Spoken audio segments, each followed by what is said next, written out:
ديربيات لندن المشتعلة في شتاء انجلترا البارد. تشيلسي بيقسو على توتنهام بعد خناقة كوكوريا مع جزمته، وارسنال وعقدة فولهام لا زالت مستمرة. ما انا ما ينفعش افرح، لازم اتكبس واخد على عيني كل شوية. مانشستر بيخسر على الاولد ترافورد مسرح الاحلام من نوتنجهام فورست في سابقة ما حصلتش من 20 سنة. وجوارديولا لسه مش عارف يرجع التوازن للفريق، ومقضيها يا اما تصريحات نكش مع مورينيو يا اما بيقفش على الناس اللي بتسف عليه في الشارع، وسايب الفريق يضرب يقلب. هل تأجيل ديربي الميرسيسايد لسوء الأحوال الجوية في مصلحة ليفربول فعلا؟ ريال بيتيس بيخطف التعادل على ملعبه من برشلونة في اللحظات الأخيرة وبيهدي فرصة للريال تاني للتصدر، والريال بيقبل الهدية ويفوز على جيرونا في كاتالونيا في أفضل أداء للميرينجي من أول الموسم. عندنا حلقة دسمة جدا، فلايكك اللذيذ واشترك في القناة واعمل لك حاجة سخنة تدفيك في الساعة دي، واظن كفاية رغي لحد كده ويلا بينا نخش في المعمعة.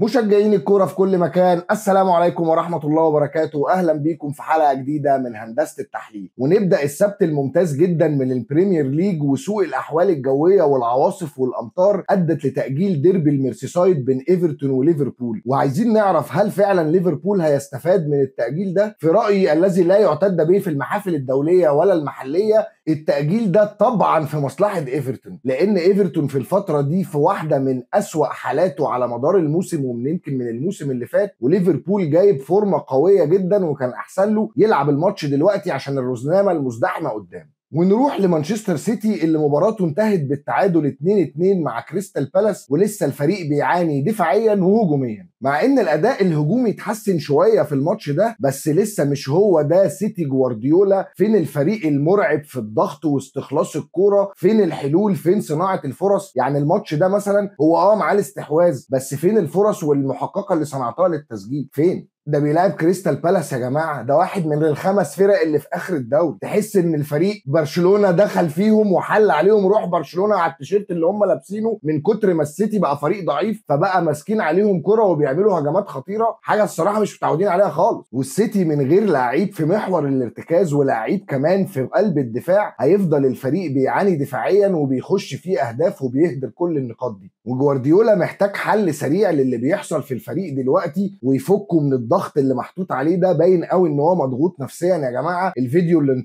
اتنشر له وهو ماشي في الشارع ومشجع كده بيسف عليه، قفش عليه وكان راح يضربه لولا الجردات حشته. ده غير النكش اللي هو مقضيها في التصريحات مع مورينيو، لما هو عمل كده وقال مورينيو عملها قبلي، فمورينيو طلع قال لك انا خدت دوريات، هو قال انا خدت 6، قال له بس انا ال3 بتوعي حلال. لا يا عم جوارديولا، لازم تفكك من كل النكش ده وتركز في الكوره، لان هو ده اللي هيرجعك للمنافسه سريعا. اما الجار مانشستر يونايتد فبيخسر من نوتنجهام فورست على ملعب الاولد ترافورد 3-2 في حاجه ما حصلتش من 20 سنه، من موسم 94 يا مؤمن. الحقيقه نوتنجهام فورست مع نونو سبيريتو سانتو فريق مميز من اول الموسم وعامل اداء جيد جدا، وفريق قوي جدا دفاعيا وهجوميا وبيعرف يخطف الماتشات. وقابل اليونايتد في واحدة من أضعف حالاته، فأموريم لسه بيتعرف على الفرقة وعامل 4 تغييرات عن مباراة أرسنال الأخيرة. ولسه الفريق بيعاني من الكرات الثابتة والكرات العالية عموما، فهدف أول كربونة من هدف أرسنال. بس الحق يتقال، الفريق قادر إن هو يخلق فرص ويسجل أهداف، بس لسه طبعا في مشاكل دفاعية كتيرة ومحتاجة إن هي تتحل، وأخطاء في الدفاع فردية بالجملة. ده غير أونانا اللي رجع للأداء المضحك اللي احنا متعودين عليه السنة اللي فاتت.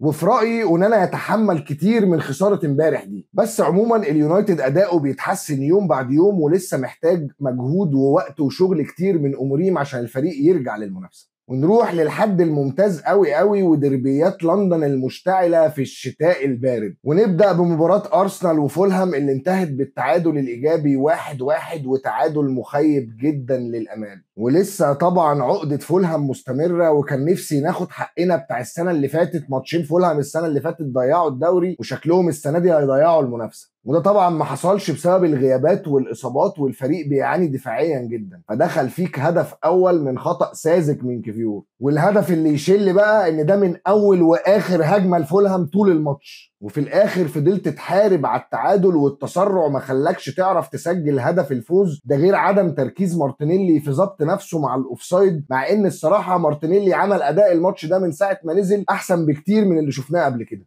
بصراحة مش عارف أقول إيه في تضييع النقط في ماتشات تعتبر إلى حد ما ماتشات سهلة وبنصعبها على نفسنا وترجع تندم ونقول ضيعنا نقط في ماتشات سهلة. بس أنا حسيت من الفريق في الشوط الأول استهتار قوي في اللعب، واللي هو هنكسب كده كده وماتش سهل، وفي الآخر خسرت وضيعت الثلاث نقاط.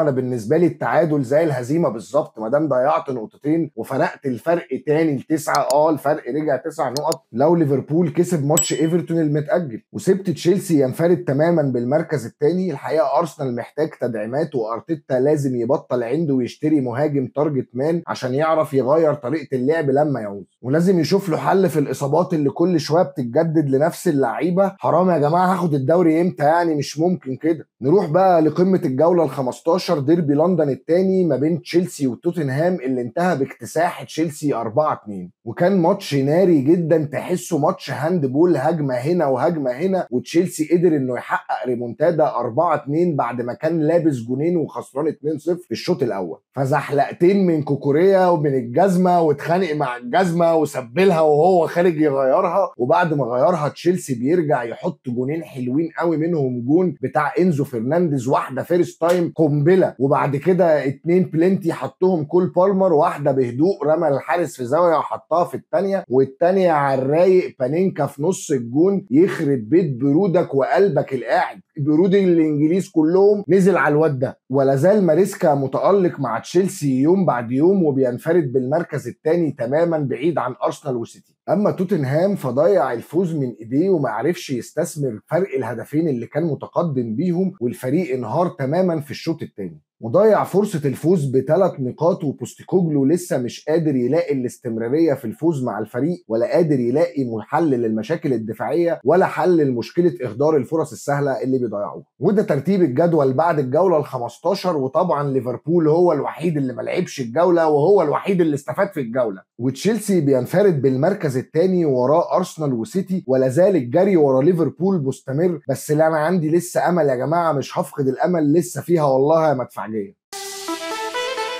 وقبل ما نكمل بفكرك تعمل لايك، لان ده فعلا بيساعدنا في انتشار المحتوى، واشترك في القناه، عايزين نوصل لل100,000 مشترك يا باشمهندسين. وتعالى نروح للدوري الاسباني اللي على صفيح ساخن، ونبدا بمباراه برشلونه مع ريال بيتيس اللي انتهت بالتعادل الايجابي 2-2، ولا جديد يذكر. فبرشلونه لسه بيعاني من نفس المشاكل الدفاعيه بسبب الدفاع المتقدم، ده غير اداء بالدي المش مفهوم اللي بيفقد الكرة في اماكن خطره جدا. لولا تالق الحارس بينيا النهارده كان ممكن قوي برشلونه يخسر المباراه. والالماني العنيد هانز فليك مصمم على نفس الطريقه، هي صحيح ناجحه معاه هجوميا جدا، الا ان الفريق مش عارف يعمل التغطيه الدفاعيه وقت فقد الكره، وده اللي مسبب الخطوره، وده اللي بيخلي يسجل فيهم اهداف بسهوله. وانا اعتقد ان فليك لسه محتاج فتره مع الفريق، ده غير ان الفريق لسه محتاج تدعيمات. صحيح اللمسيه بتطلع لك جواهر وبتطلع لك لعيبه ببوتنشال عالي، الا ان ما عندهمش خبره، ونقص الخبره باين قوي في برشلونه، وهو ده اللي بيضيع منه النقاط. وفليك محتاج يصلح الاخطاء دي كلها لو عايز يلحق الموسم من الضياع. نروح بقى للمرينجي اللي كسب جيرونا على ارضه 3-0، وزي ما قلت احلى اداء جماعي للريال من اول الموسم. تحس كده الفريق مظبوط، خصوصا الشوط الثاني، استحواذ وتضييع فرص وخلق فرص متنوعه من الشمال ومن اليمين ومن العمق، ده غير التوازن الدفاعي اللي كنا مفتقدينه من اول الموسم. وانا في رايي ان تشاوميني يثبت كقلب دفاع احسن كتير من وهو بيلعب خط نص. فالفريق لاول مره من اول الموسم تحسه مش مهلهل دفاعيا، وقادر يقف على رجله بثبات طول ال90 دقيقه. بس يا جماعه مودريتش اول وتاني وتالت ورابع، لو عايز الكرة بتطلع من رجله بالسنتي. سيبك من الاسيست اللي هو عمله لمبابي اللي كان في قمه الروعه واحلى من الجون بتاع مبابي، غير عمل كام كرة قبله الكرة بتطلع من رجله عارفه هي رايحه فين. يا جماعه مودريتش قدي في السن، يعني انا لو جريت من هنا لاول الشارع هيجي لي صليبي. هو بسم الله ما شاء الله 90 دقيقه بيلعب اسد.